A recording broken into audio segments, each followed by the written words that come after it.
ആക്രമണത്തിന് പിന്നിൽ മുതിർന്നവരുണ്ടോ എന്ന് പരിശോധിക്കണമെന്ന് മുഹമ്മദ് ഷഹബാസിന്റെ അമ്മാവൻ നജീബ് 24-നോട് പറഞ്ഞു. ആക്രമിച്ചവർക്ക് ആയുധം ലഭിച്ചത് എവിടെ നിന്നാണ് എന്ന് പരിശോധിക്കണം. വിഷയത്തിൽ സമഗ്ര അന്വേഷണം വേണമെന്നും അമ്മാവൻ നജീബ് ആവശ്യപ്പെട്ടു. ഷഹദ് റഹ്മാൻ വിവരങ്ങളുമായി ചേരുന്നുണ്ട്. ഷഹദ് റഹ്മാൻ തയ്യാറാക്കിയ റിപ്പോർട്ടിലേക്ക്. ഇപ്പം ഷഹബാസിന്റെ മരണവുമായി ബന്ധപ്പെട്ട പലതരത്തിലുള്ള പുതിയ വെളിപ്പെടുത്തലുകളാണ് പുറത്തു വന്നുകൊണ്ടേയിരിക്കുന്നത്. എന്തായാലും ഷഹബാസ് മരണത്തിന് കീഴടങ്ങി രാത്രി 12:30 കൂടിയിട്ടായിരുന്നു ഈ മരണം സംഭവിച്ചിട്ടുണ്ടായിരുന്നത്. ഇപ്പോൾ ഷഹബാസിന്റെ അമ്മാവൻ 24-നൊപ്പം ചേരുകയാണ്. പറയുന്നത് സത്യമാണ്. നേരത്തെ ഇതുപോലെയുള്ള ക്രിമിനൽ പശ്ചാത്തലമുള്ളതും ഇതിലൊക്കെ പ്രതിയായതും ആയ പ്രതികളാണ് ഈ കുട്ടികളായിട്ടുള്ളത്. പിന്നെ ഒരു കുട്ടിയുടെ ഫാദർ പോലീസ് ഡിപ്പാർട്ട്മെന്റിൽ ജീപ്പ് ഡ്രൈവറായിട്ട് വർക്ക് ചെയ്യുകയാണ്. അപ്പം അങ്ങനെ വിവരങ്ങളൊക്കെയാണ് കിട്ടിയത്. ഏതായാലും ഞങ്ങൾക്ക് കുട്ടി പോയി. ഇനി ഏതൊരു കുട്ടിക്കും ഇതുപോലൊരു അനുഭവം ഉണ്ടാവാൻ പാടില്ല. അതിന് പോലീസ് ഉറപ്പ് തന്നിട്ടുണ്ട്.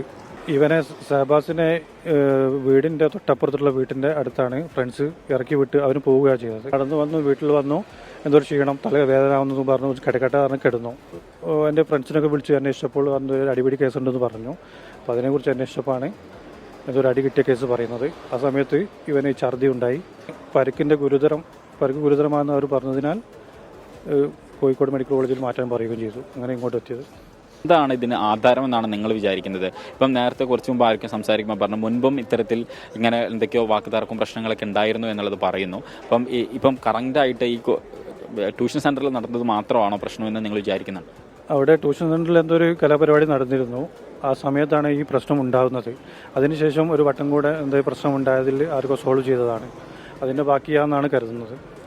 ഇതിൽ ഏതെങ്കിലും തരത്തിൽ സംശയിക്കുന്നുണ്ട്? അപ്പം വിദ്യാർത്ഥികൾ മാത്രമാണ് ഇത് ചെയ്തതെന്നും അല്ലെങ്കിൽ പുറത്തുനിന്ന് ആരെങ്കിലും സപ്പോർട്ട് ഉണ്ടായിരുന്നു? പ്രത്യേകിച്ച് ഈ വിദ്യാർത്ഥികളിൽ ഇത്തരത്തിലുള്ള ആയുധങ്ങളൊക്കെ ഉണ്ടാകുന്ന ഒരു സാഹചര്യം വന്നതുകൊണ്ടാണ് അങ്ങനെ ഒരു ചോദ്യം.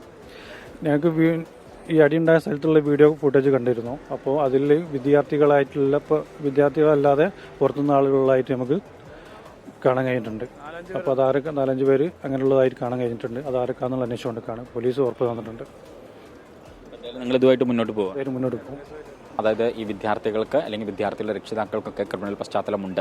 മാത്രമല്ല ഉന്നത സ്വാധീനം പോലീസ് ഡിപ്പാർട്ട്മെൻറ്റിൽ വരെ വർക്ക് ചെയ്യുന്ന ആളുകളുടെ മക്കളാണ് ഇതിൽ ഈ ക്രിമിനൽ ആക്ടിവിറ്റിയിൽ ഭാഗമായിട്ടുള്ളത് എന്നുള്ളതാണ്. അപ്പോൾ അതുകൊണ്ട് തന്നെ ഈ വിഷയത്തിൽ സമഗ്രമായിട്ടുള്ള ഒരു അന്വേഷണം വേണം എന്നുള്ളതാണ് ഈ കുടുംബം പ്രധാനമായിട്ടും ആവശ്യപ്പെടുന്നത്.